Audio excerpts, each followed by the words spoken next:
नमस्कार साथियों, मैं ब्रजेश कुमार वर्मा आप सबों का और प्रेरणा क्लासेस में स्वागत करता हूं। दोस्तों, इस चैनल के द्वारा हम हमेशा ही कुछ शिक्षाप्रद बातें किया करते हैं। तो चलिए आज हम जानते हैं ट्रांसलिटरेशन और ट्रांसलेशन के बारे में। तो शिक्षार्थियों, क्या आपने कभी ट्रांसलिटरेशन शब्द का उपयोग किया है या फिर ट्रांसलेशन शब्द का उपयोग किया है? तो मुझे उम्मीद है कि ट्रांसलेशन शब्द का उपयोग आपने बहुत बार किया होगा, लेकिन ट्रांसलिटरेशन क्या होता है ये अगर नहीं जानते हैं तो मैं आपको बता रहा हूँ। तो चलिए हम लोग देखते हैं ट्रांसलेशन और ट्रांसलिटरेशन इस दोनों में क्या डिफरेंस है, क्या अंतर है। तो ट्रांसलेशन और ट्रांसलिटरेशन को समझने के लिए पहले हम दोनों का एग्जाम्पल्स लेते हैं। तो चलिए सबसे पहले ट्रांसलेशन का एग्जाम्पल्स लेते हैं। तो ट्रांसलेशन को आप कैसे देखते हैं? तो ट्रांसलेशन एक भाषा से दूसरी भाषा में अनुवाद को कहा जाता है।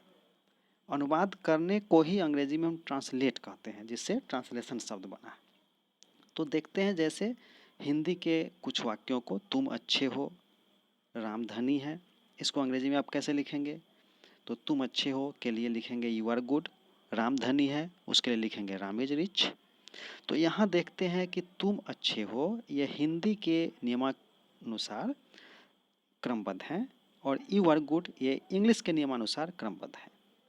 तो जब हम किसी भाषा के सेंटेंस को उस भाषा के नियम के अनुसार क्रमबद्ध करते हैं तो ऐसे एक भाषा से दूसरे भाषा में परिणत करने को यानी बदलने को ट्रांसलेशन कहा जाता है। इसलिए जब आप लिखते हैं राम धनी है, राम इज रिच, तो ये ट्रांसलेशन हुआ।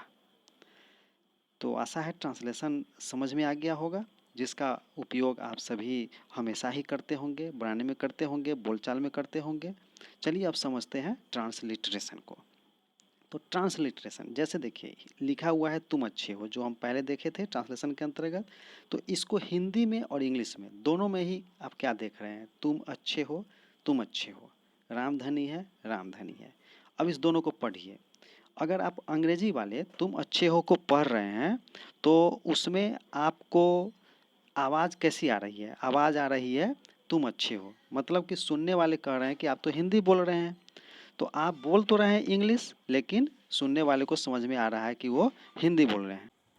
तो जब हम हिंदी के या किसी भी भाषा के सेंटेंसेस को यानी वाक्यों को दूसरी भाषा में हम जस्ट स्क्रिप्ट के रूप में लिख देते हैं। जैसे देखिए हिंदी की स्क्रिप्ट यानी उसकी जो लिपि है वो है देवनागरी और इंग्लिश की जो लिपि है यानी स्क्रिप्ट है वो है रोमन।